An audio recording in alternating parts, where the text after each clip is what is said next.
TV. My name is Steve K, and I'm the founder and president of Kasyanenko Ministries.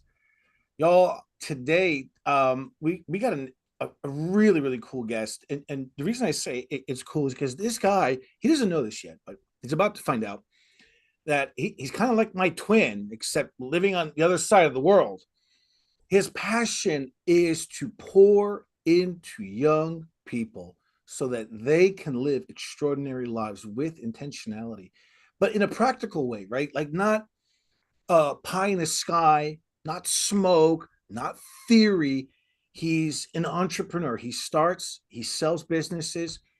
And right before this program, I was kind of trying to look for what are we going to talk about, because there's so much to talk about. He's written books. He mentors people. We could talk about how he started and sold multiple businesses, and he really wanted to talk about how to mentor people. And I think that is actually the key.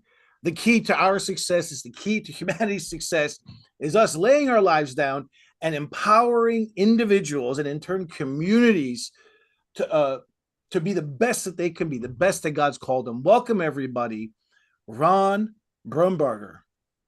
Ron, how are you? Doing well, Steve. Thank you for the intro. Where are you calling from? I am in Upland, Indiana, North Central Indiana, uh, at, Awesome. at currently at Taylor University. Currently at Taylor University. I would call you a serial entrepreneur. You start, you sell companies, some you've been with for a while, but that's kind of your gig, right? Yeah, I like building things. Yeah. I like building things too. And this audience loves building things. They're leaders, they're business owners, they're ministry leaders. So we love building things. Our goal is to leave a legacy, to lay our lives down for the next generation. And that's exactly what you told me about. Now, you have this website called Homegrown Apprenticeships, Yes, and it's where you equip business leaders or future leaders. You mentor them to create businesses locally. Is that correct? close. Can I Close. embellish? Can I embellish? Go. Yeah, of course. Doesn't. Sure. So our tagline is to catalyze and equip business and community leaders to create apprenticeship programs that map to their local community. Typically, that community is a rural America community where many young adults find themselves at a crossroad in life at 18 years old going, what next? And sitting here at Taylor University, be cautious about saying this too loud, but I fervently believe that going to college is for many, just not as many as we've been sending for the last number of years. But if you're going to go to college, if that's the path of furthering education after high school that you've chosen and that God's calling you to do, then do it with purpose and intentionality. But those that don't go on to a traditional college, what are their options? They can get a job locally, which is great. They could go to the military, which is really great. Or what? Really don't have a fourth option. And this is a way to help a young adult thrive in their local community, remain local, invest in their local community, while helping businesses in that community solve the perpetual problem of not having enough people. You're speaking our language. I love this. I would say I would probably say there's a lot more people that don't fit into university as it is now, and I'm not going against universities, right? I think there's No, sure, just not for everybody. no, it's not for everybody, and the bigger issue is coming out of university that there's practical things that you just don't get at a university. Like you could teach business, you could teach business management, P&Ls, and marketing and sales, but the actual starting and launching of a company, the chaos and the pressure. I mean, here's the difference. I'm a trader, right? So I tell everybody all the young kids I teach on trading crypto, you could trade with funny money, fake money all day long, and you could be making great profits. But when you're using your money and the profits and losses are real, it's a whole different ball game. Your emotion comes in. You don't know how you're going to react. So I love that there's a practicality to what you're talking about. Because even if you come out of university, you still have to have this. You have to have this practical sense of how to do it, right? You have to have what's in you to go move forward. And I love that you acknowledged while you're at Tel University that there really is no other option. You get a job, you go to school, or what? Is there some entrepreneurial place you can go to start a business? No. Right, right. And the other piece of this is one is it's an infinite market. There's a whole bunch of high school kids graduating as we speak. And many of them won't be served.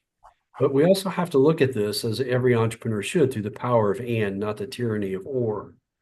So a student that spends 2 years in rural Iowa, rural Indiana, I don't care where it is, spends 2 years working in an apprenticeship model, learning project management, marketing, programming, web design, or if they want to go into skilled trades and doing welding and plumbing and other things, apprenticeship-based learning is still applicable. But the power of and says, when you finish that, now you might have a clear idea of where you want to go next.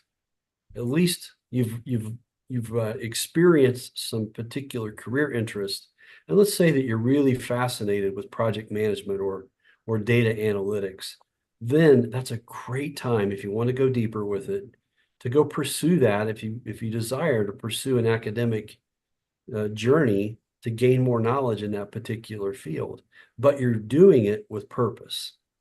You didn't just jump off the high school stage, go to college with because that's all your friends did or are doing, and then you figure out your major while you're there. That happens, and that's great if that's what happens to a young adult and they're successful with it. But the power of and says you can go to college, you can come home and do an apprenticeship, you could do apprenticeships and then go to college. You could do apprenticeships and go to college at the same time. We have to think about and, not or, when it comes to preparing our next generation of leaders. We can't just pigeonhole everybody through one gate. Agreed. Agreed. And the first place, I think the best way to start is first to acknowledge that, which is what we're doing, right? That's very powerful in itself. I remember I'm 51. I graduated high school in 1991. It was automatically, I was going to university, Of course. and I was drilled into what I was going to become. Now, I didn't choose that. It was chosen for me. It was a complete disaster. Mhm, mhm. But I couldn't say and, right. there was no there No, I was get it. I get it. no, there Yeah. was no and. And I'm mentoring young people now. I teach at a university every Tuesday evening, and the the common theme that I hear is, okay, I'm going to graduate with an engineering degree in May, and I hate what I do. I don't want to do it. And then there's this fear, like, well, what do I do now? I have to go to work. And uh, I think there's an and. Well, what about going to work and pursuing your passion or finding out what your passion is? What do you say to these young, or what do we say to these young people who have spent, in some cases, hundreds of thousands of dollars, 4 or 5 years learning something, and only to realize, I don't like this and I don't want to do it? Imagine being a teacher and you step into the classroom and realize you don't like kids, or a nurse and you hate blood.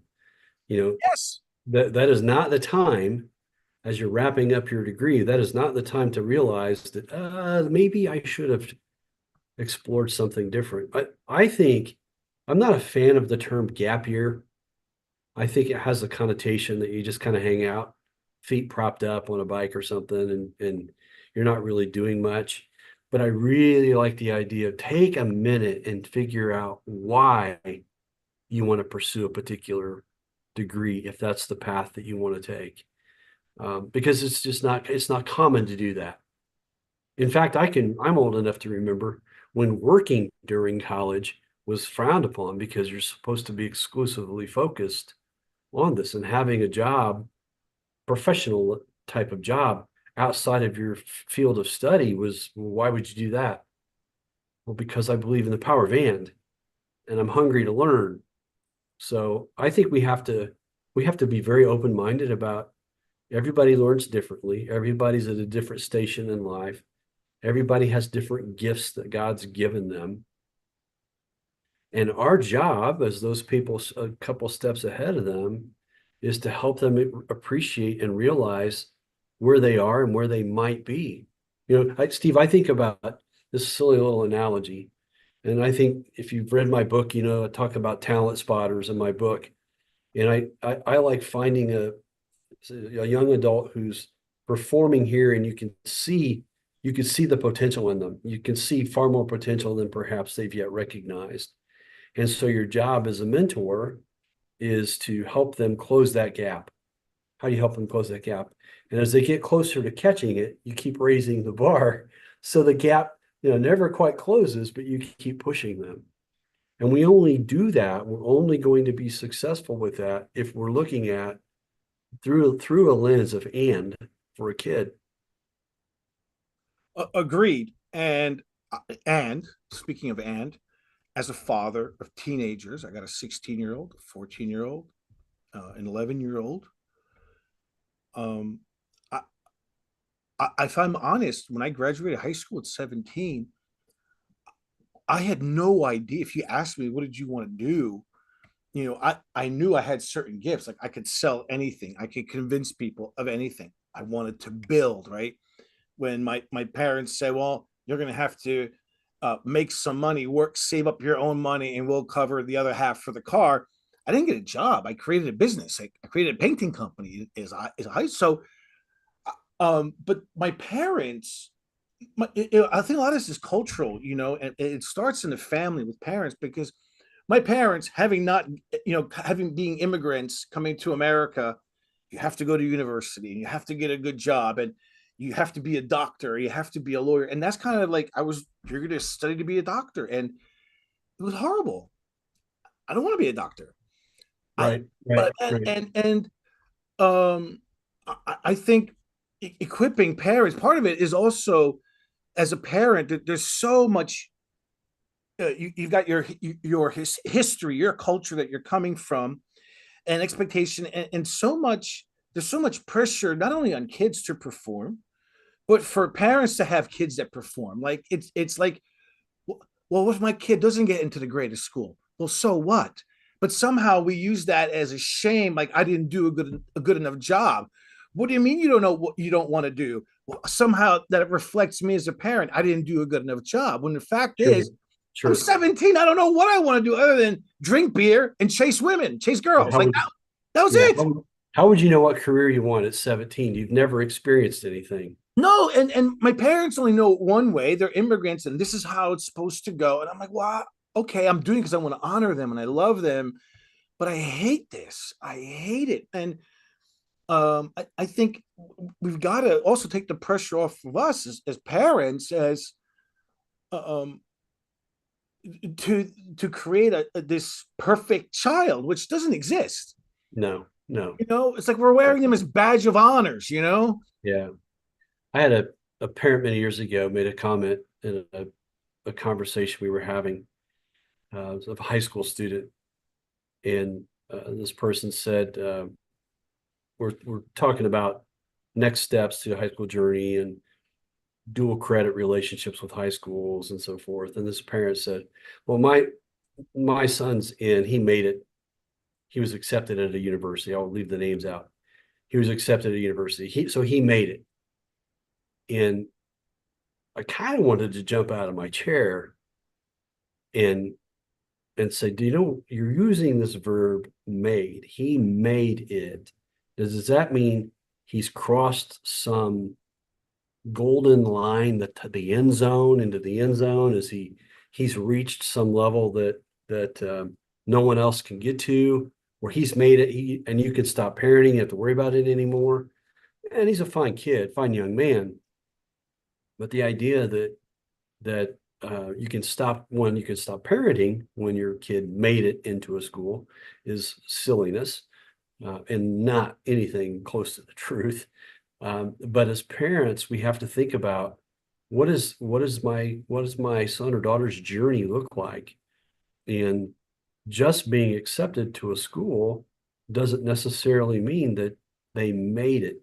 How do you encourage them to explore, to be everything they can? There's nothing, it would be exciting if every student, every college age student had an opportunity to get real world experience in their field of study before they sort of sank their teeth into a large commitment.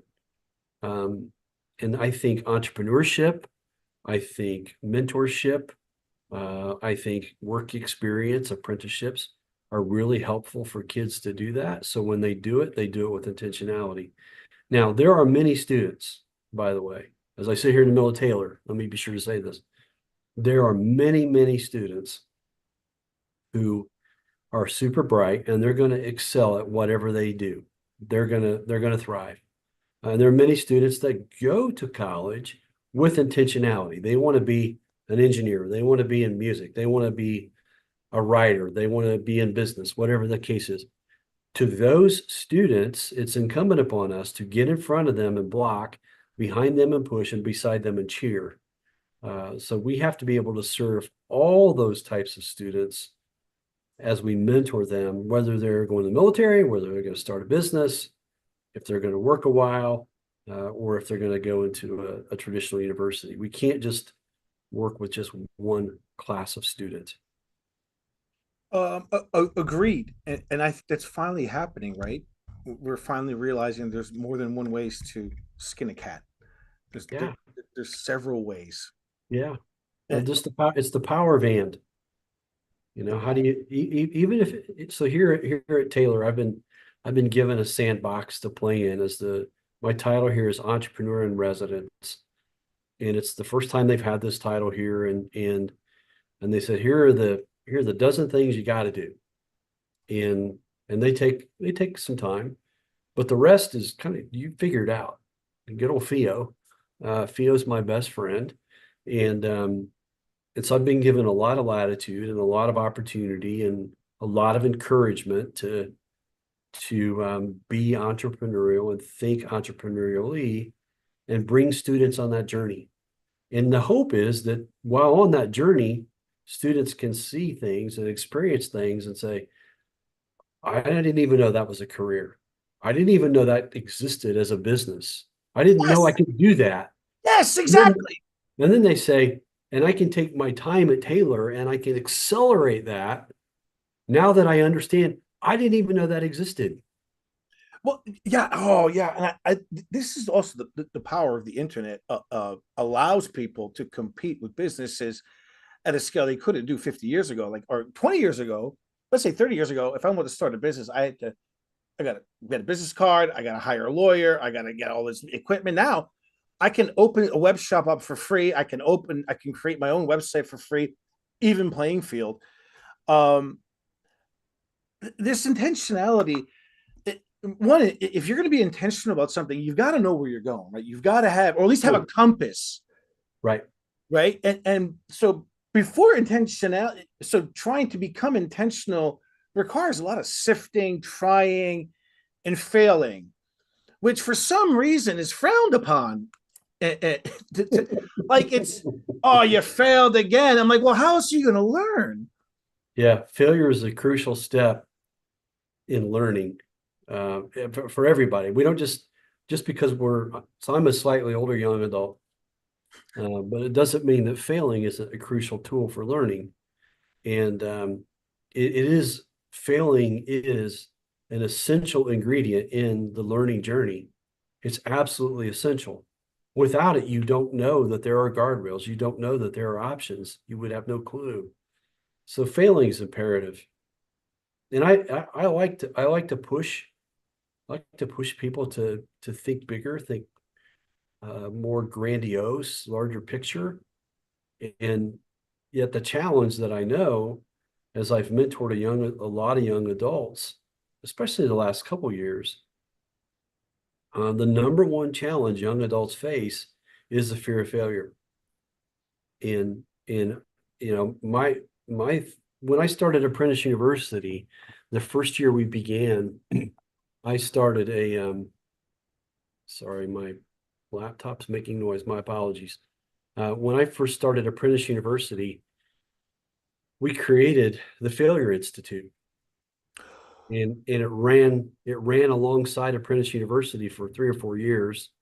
And we would bring professionals in from the area, from Indianapolis, and these are big names. These are people that had notoriety, and I got to know them. And I said, hey, I want you to come in and talk about failure. Talk about all the times you failed. So I remember we had a cartoonist. His name's Gary Varvel. Great guy, strong Christian guy. He was a cartoonist for the Indy Star.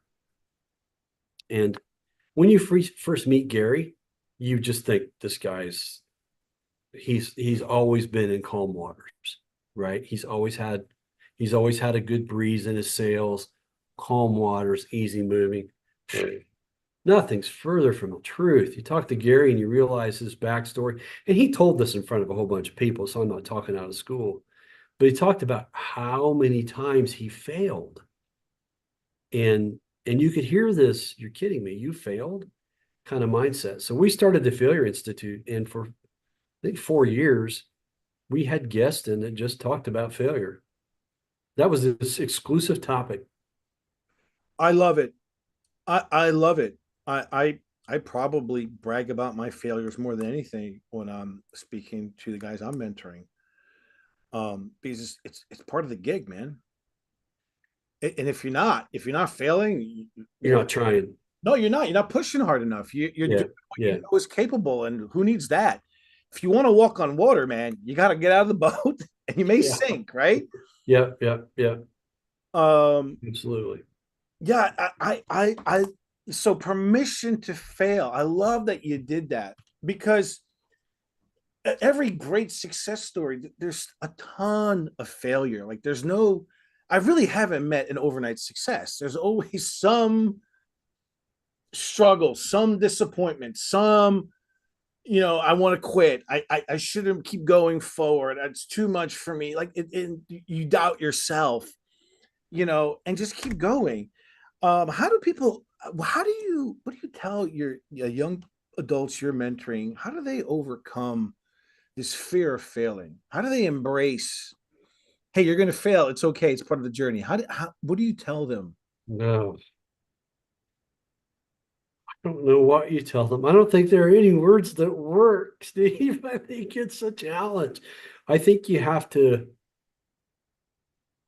There's a couple ways maybe to do that. A couple of thoughts perhaps to approach it. One would be to just have a serious and sober conversation. So, and you talk about it as if it's positively going to occur, and you say, "Listen, young Steve, when you fail, what will we do next?" So it's just part of the inevitable process.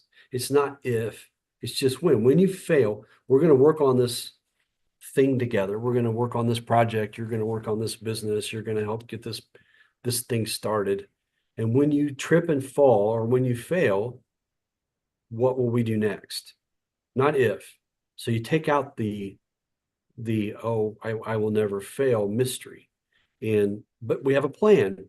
So when you fail, okay, let's dissect it. Let's diagnose why.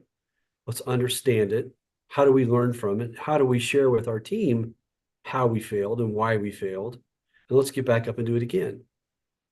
There's a great scene in Facing the Giants. Remember the movie Facing the Giants? And it's a required video for any of the students I teach entrepreneurship to. It's the bear crawl, Brock and the bear crawl, as I call it. If you remember that scene, Brock's sitting on the sidelines and they're all down. We're going to lose. We're going to lose. We're going to lose. We're going to get beat. We're going to get beat. And the coach gets Jeremy on Brock's back and says, I want you to do the bear crawl. And Brock's thinking it's going to be 15 yards. Big kid, strong kid, all the muscle in the world, doesn't need any help. Ends up going to the other finish, to the other end zone. And did Brock want to quit? Yeah, he wanted to quit a long time ago. He's screaming about it. He's dying. The pain. Can you imagine carrying a kid on your back, doing a bear crawl for 100 yards? but that's a required movie from my class. The second one is Iron Will. Remember the Disney movie Iron Will? I never saw. Great movie, great movie. It's about the Iditarod. I'll save the spoiler. Great movie. It's a kid in the Iditarod, and he fails a lot. He fails a lot in the movie. Gets beat up a lot, and he perseveres. So I think that there's an interesting. I like analogies. You don't know me very well yet, Steve, but if you knew me very long, you know that how much I love analogies. And my wife Cindy and I were talking about a challenge we were working on the other day together, and we like to think about crazy stuff like this. We like to think in the terms of analogies. She's the smartest woman around, Steve. She married me. Um, and by the way, today's our 32nd anniversary. So Congratulations. thank you. That Yes, that yeah, needs to be celebrated. yeah, Well done, man. yeah. Thank you. Thank you for being an example. Thank you. Absolutely. So anyway, so we're talking about this, and we're talking about how do you encourage a team, and maybe this is a way that you can help a kid, how you can help a young adult is if we're focused on the trophy on the mountain. God said, this is a path I want you to go, or I want you to go this way, and you're following God's journey, you're following God's desires. And we won't get into how to do all that. We don't have time today. But if that's the key, you're focused on the trophy on top of the mountain, then everything between where you are and that trophy, that goal, is kind of irrelevant. It's all about mission. It's all about getting to that trophy at the top of the mountain. So stepping on a rock the wrong way on the way up the mountain, or having to stop a minute and get a glass of water or a bottle of water or take a break, whatever. So, or falling down, failure, falling down. So we're still going to get the trophy. In Romans 12:2, I don't have that verse memorized, but Romans 12:2 would be somewhat of this analogy that when we have healthy grass prohibits weeds. Are you looking it up? I can see you type in a minute. Oh, I can do it now though. Yeah, go for it. I don't have it at my fingertips, and I don't want to shake my camera by typing. But Romans 12:2, again, I don't have it memorized, and I don't want to mess it up. But the idea that we're focused on our calling and God's will, and we're doing it with intentionality, and we're going to take the hill, we're going to take the mountain, and what happens between here and the top is not irrelevant, but that's going to help us accomplish the goal. But healthy grass prohibits weeds. So if we're focused on success, healthy grass. I have weed problem in my yard, can't you tell? There's a frustrating weed problem in my front yard. I cannot get rid of these silly things. But if we're focused on the trophy, then the journey of getting there is just part of the way. It's just the deal. We're focused on the journey, the mission. Oh yeah. Also, the thought of getting the prize, what's at the end of this journey, will help you get through those times you slip, you fall, you take a break because you're like, well, it's worth it because I got this right. Watch Iron Will. Watch Iron Will. Watch the movie Iron Will. Y'all, you hear that, everybody? Y'all need to watch the movie Iron Will. Iron Will. Yeah. The Bible's very clear. Christ endured the cross because of the joy set before him, right? Romans 12:2, like you said, is do not be conformed to this world, but be transformed by renewing of your mind, that you may prove what is the good and acceptable, perfect will of God. Mhm. Um, and the interesting thing is, another thing I want to say when you're mentoring young kids is oftentimes they'll have the goal, they'll have the trophy, and they'll start pursuing it, right? And in that pursuit, they'll realize, oh, I don't know if I really want that. And so there's got to be space, right, for them to change their mind, or for them to Sure. not change the outcome based on how they're maturing, how they're progressing, and what they're experiencing, right? as opposed to, well, you that's where you're gonna go, so you might as well just go for it, which is kind of what I did, and it went wrong, man. It just I You was know, I really think I think Steve, that given that I'm here at Taylor, I think it's fitting to mention something that one of the things that attracted me to accept this role was that Taylor is about the spiritual growth of the student first. And and it's not about just the academic exercise of being in college. And I think that, above all else, that was critical for me. I didn't want to be somewhere where it was just about, grinding out another student. When I started Apprentice University 11 years ago, one of the first guys that joined, our deposit to join was $500. And he came to the fall retreat with an envelope full of cash as his deposit. And he had left the withdrawal slip in the envelope, not thinking, typical 18-year-old guy. Probably didn't know you get the withdrawal slips when he got money out. He left it in the envelope, and I saw it when I opened the envelope. He gave me the envelope and said, "Hey, Mr. B, here's my deposit." And so I'm going through it, and his balance remaining is like $26 or something. And I stopped a moment and I thought, this kid just put all of his money and trust in me to help him get his career untangled and sorted out. And it became very crucially important for me to understand that if I look through the lens at that student, the depth of field in that photo, the only thing in focus is that student. All the background noise, all the buildings, all the business, all the behaviors, all the money, everything else behind that student is entirely irrelevant. If it's not about that student, you shouldn't be in that role. amen. And that's one of the things that I was super encouraged about here at Taylor, was that they have that.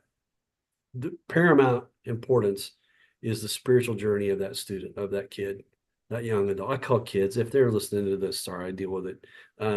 But is the spiritual journey, and making sure that that is first and foremost. You can navigate your career, but we're not, here. My desire is to teach how to learn, not what to learn. And I think that's a common theme across Taylor. That's That's why I'm brilliant. excited to be here. No, but that's brilliant. Jesus said, like, Jesus says, "I am the way," and so when he's saying, "I am the way," he's not just talking. There's a good way to do it and a bad way, right? It's not it's not it's not just important to choose the good way. It's the way you walk that way, right? The way you walk out this journey in character, in humility, in integrity, right? And the way you walk it out is equally important. So I love that Taylor University is doing it. And that's what we tell everybody, is the way. It's not just important to choose the right way. There's a way to walk the way. Right? Yeah. Just Yeah. acted a certain way on the way. He didn't just adhere to all the rules. There was a way he lived, right? And Yeah. humility, Yeah. integrity. And that is equally important, equally important. And if we're going to teach, if we're going to mentor young people, we've got to let them know it's not just knowing right, good from bad. It's how to walk it out Yeah. in a Yeah. godly way. You mentioned character in my book. It's probably there are a dozen chapters. I can't remember now. Character is the first chapter, and I think it consumes about a third of the book. So the whole book could have been, maybe should have been, exclusively on character, but it really is a mission critical mindset to have. What's your character like? What are you really working toward, um, to be there? And again, I go back to Iron Will, just the character the kid demonstrates, and the drive and the motivation. It's just a great story to show that and show what that means. Because guess what? Life's hard. And we know that, you know, God promises things aren't going to be easy, especially if we choose to follow him. But back to failing, we know that we're not alone in that journey.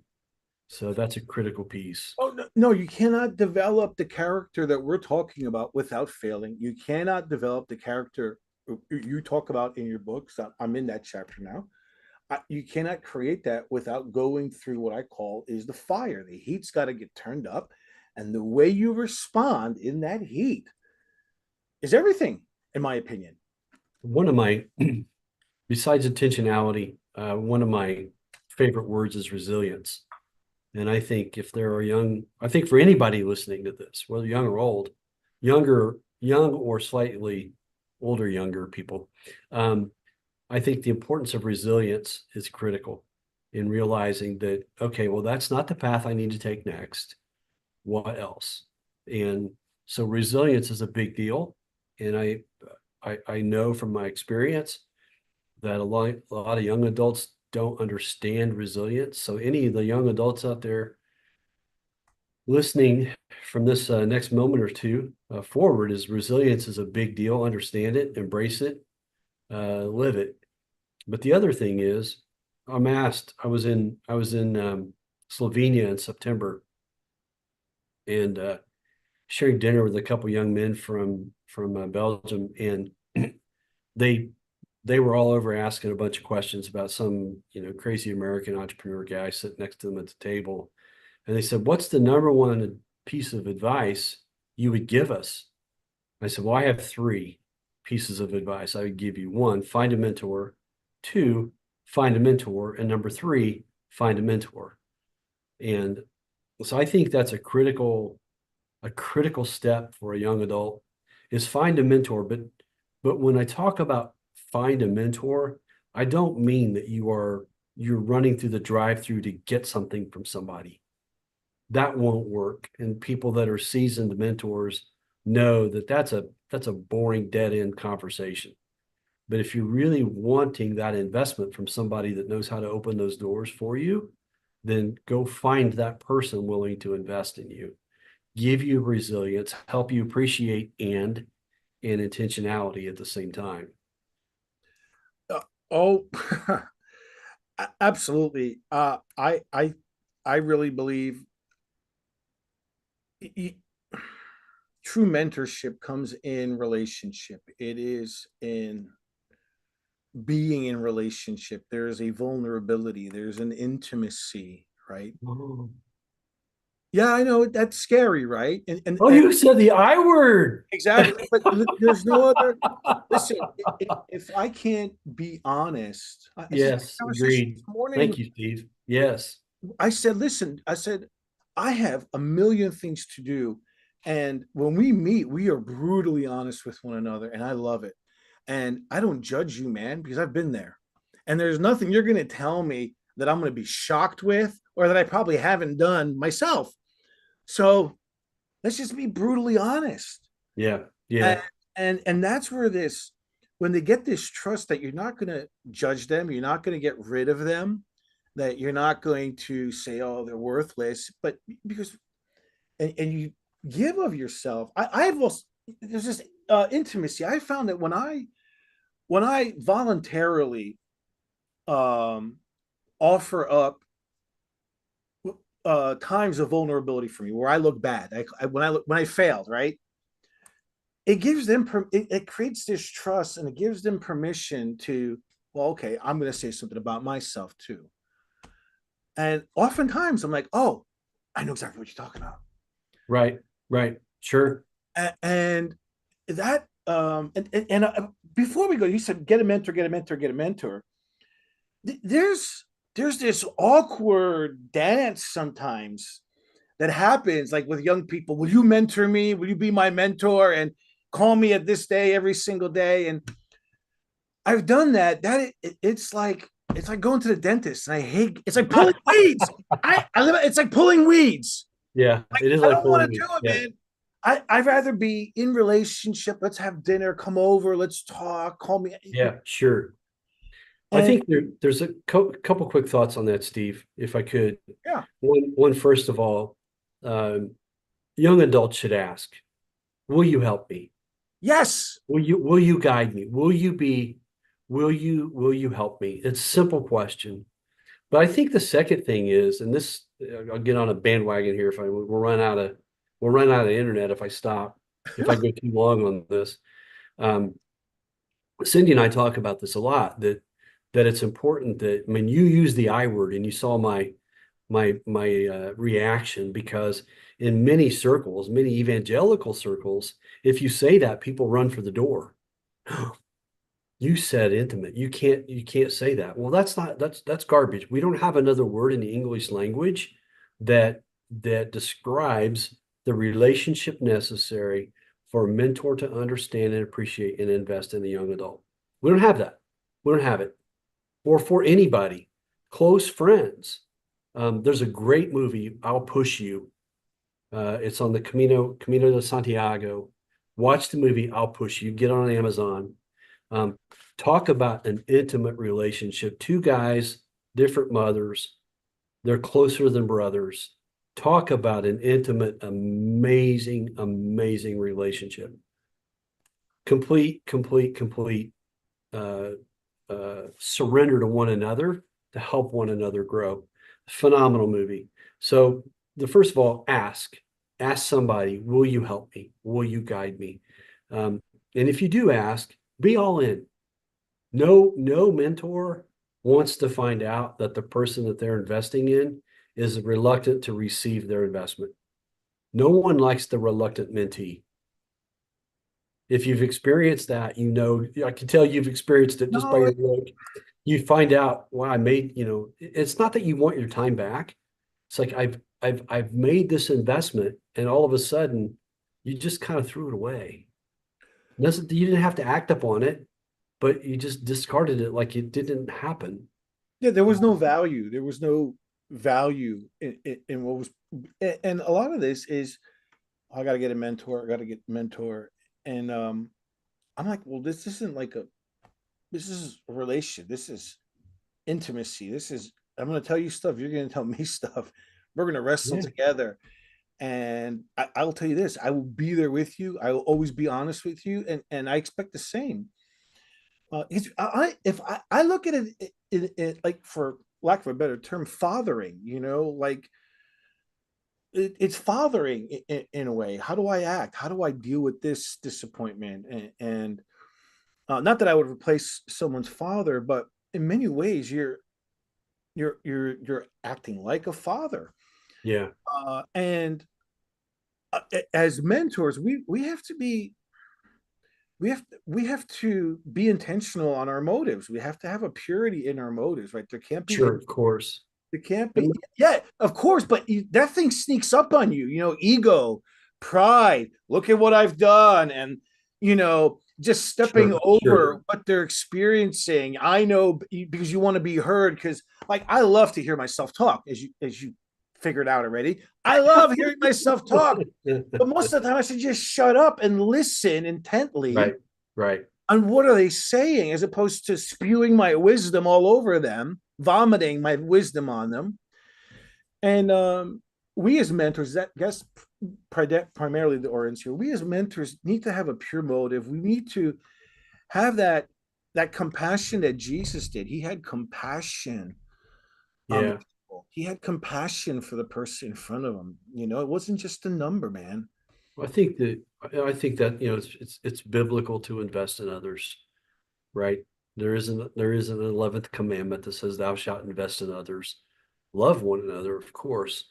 But I think that back to the mentee side of this, or back to the young adult side of this, is and I found this interesting the last many years, is a reluctance to express gratitude.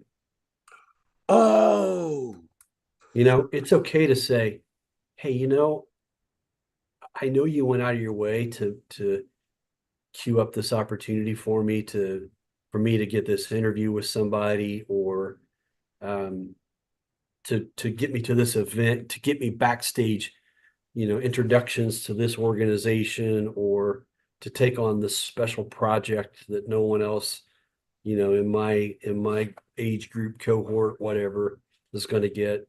I recognize that you did that. And as a mentor, you're not doing it for this. You're not of course doing it not. for the thank you. You're doing it because you want to watch a kid grow, but it's okay to say, I appreciate you doing this. Gratitude is a big deal. Yeah, Uh, exactly. And it doesn't mean it's like this weird thing like, oh, I'm weaker than, or I make myself look not strong. It's nonsense. it is nonsense. It's just nonsense, man. All the head trash that we carry, right? Head trash propagated by Reels and Instagram and TikTok and all the other garbage. Which You is know, also nonsense. It's it's all nonsense. fugazi. It's all fugazi. It's not the real us. Like no one's putting pictures of themselves crying or Right. struggling. Like, Or I you have just failed. I just failed. I'm going to go take a selfie. yeah, No, exactly. they're always taken with a smile by the beach, right? Well, yeah, of course. Exactly. And that's what's celebrated. As mentors, man, well, that's not reality. That's not real. It's not genuine. It's not authentic. Um, Gratitude's essential. yeah, gratitude is essential. And also as mentors, I really acknowledge and honor people for trusting me because I know that is scary. Sure. Yeah, absolutely it I am is. trusting you. Holy Absolutely. crap! Like that. That's a big responsibility. I'm so honored that you would do that. What courage it takes for you to even step out like that, right? And again, if you got an or if you're a narcissist, you shouldn't be in the mentorship Yeah, business. no, this game's not for you. Go Ron, take up rugby or something. oh, Ron, you're a breath of fresh air, man. Well, thank you, Steve. You really are. I love that you are in the university. I love that you're pioneering this. Like you've pioneered so many other things. Was it the Failure and Corporate Failure Institute? The Failure Institute, yeah. Oh, brilliant, brilliant, man. Well, if Anyway, I could, I know we're going to run out of moment here. We're going to run out of internet, but um, let me just put out this little plug. So here at Taylor, I mentioned that they give me a big sandbox to play. And one of my roles is to develop and field our business plan competition teams. And it is my mission to create the intergalactically dominant business plan competition team. I want people in Andromeda to fear us. I want everyone to show up at a competition, be it Italy, be it Indianapolis, or be it any other city on this planet, and go, oh, Taylor's here. Well, our best showing is going to be first loser. So get ready. We're not going to win. I So I've love got it. big aspirations for the team here. I truly want to revolutionize. I want to build a team here that is built like a Duke basketball team, or built like a serious training mindset kind Ooh, of athletic team. Coach K, probably the second greatest coach. Well, basketball coach, college basketball coach, probably the greatest. Yeah. Well, Wooden required his players to iron socks. Did you know that? For really, Yes. he just passed recently. Yeah. Yeah. Yeah. Uh, that's unbelievable. I love what a phenomenal vision. Worthy of going after, man. It's worth the time and energy. Go big or don't go to the game. Just don't show up. Let's just go big. Let's go big and let moderation be for the Marines. It, I come from a family of Marines. That would be like, Okay. Well, no I offense know, to your family, no, but but the fact that you said moderation is for the Marines, I'm like, my uncle's fought in Tet. What is he crazy? Like these guys are, you know, listen, uh, man, amen. I get it. but I love that vision, and I want to empower and encourage more people like yourself because what we're doing is you're leaving something behind. The legacy is generational, right? It's not just this generation, it's their children, and then their children are all affected by what you're doing there at Taylor, or how we mentor people. And if we look at it generationally, we realize we got to think big, or we got to go Yeah. home. Yeah. It's Yeah. that simple. Absolutely. Absolutely. Well, I'm seeking to to build a team that's never been built at this level before. So if any of your listeners out there are interested in knowing how they can help, how they can block, push, or cheer, any of the three, let me know.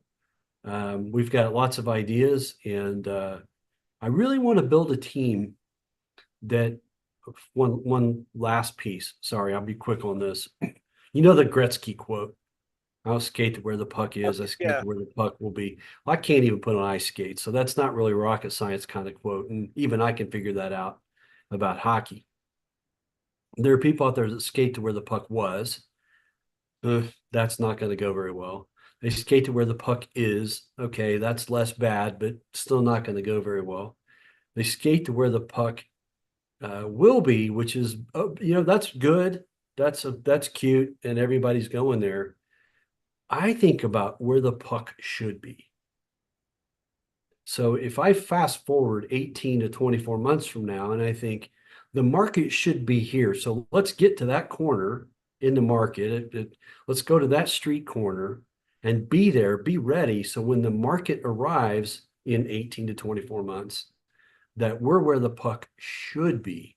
And to do that, I need smart students that want to look around those corners and go, hey, we're going to go look for market opportunities.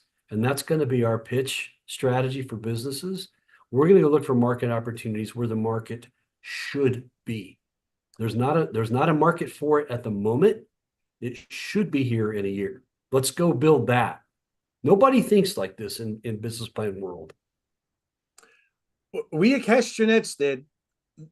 I saw blockchain, I saw Web3, and I saw decentralized banking, I saw alternative retirement plans. I also knew as a trader, by the way, you're speaking my language. With technical analysis, I'm looking where is the market where it should be, and I'm positioning myself. Okay, when it comes here, this is what I'm doing, and Spot I'm on. just waiting for it to show up because I trust my technical analysis. But it's the same with business, right? And having a relationship with God. Um, you're awesome, man. Well, thanks. How about that? Appreciate it. Thank you. I really appreciate all that you're doing. Thank you for laying your life down because that's the way I look at it. You can do a ton of different things, man. You've sold a bunch of businesses. You don't have to do this. It's really laying your life down and for people you don't even know, right? And Yeah. for their children and their children's children. And I greatly appreciate that because that's what we do here at Castanets, and that's who we raise up. Those are the type of people I'm mentoring as well. I love it. And I really highly recommend. I'm reading his book right now. You're always being interviewed. How to be intentionally extraordinary. You can get that on Amazon, and I got it right away. It's right to the point. It's right to the point. Like there's not much fluff. And now that I've heard you speak and talk, I can hear you in your. I'm like, oh yeah, like I'm listening to the way you write. It's the same way. Good. Good. Well, I'm glad you can hear my voice as you read it. That's important. Oh, That was important to me when I wrote the book. it's really your style. So what you see is what you get in the book. And then please go to homegrownapprenticeships.com. That's the link below. And we got another link for pragmatic entrepreneurship. I highly recommend the book. Ron, thank you so much. Thank you, Steve. I enjoyed our chat. No, it's been a real privilege you unloading this stuff and you talking freely like this. I love that. I don't like scripted conversations. No, I want to invite people to a conversation that you and I would have like in a living room. And thanks for doing that because that takes a lot of courage also. Thank sure. you A for everything pleasure. you're doing at Taylor University, and may the Lord richly bless all your endeavors there. Thank you. I appreciate that. Thank Appreciate you it. again. God Thanks, bless. Steve. Take care. Bye.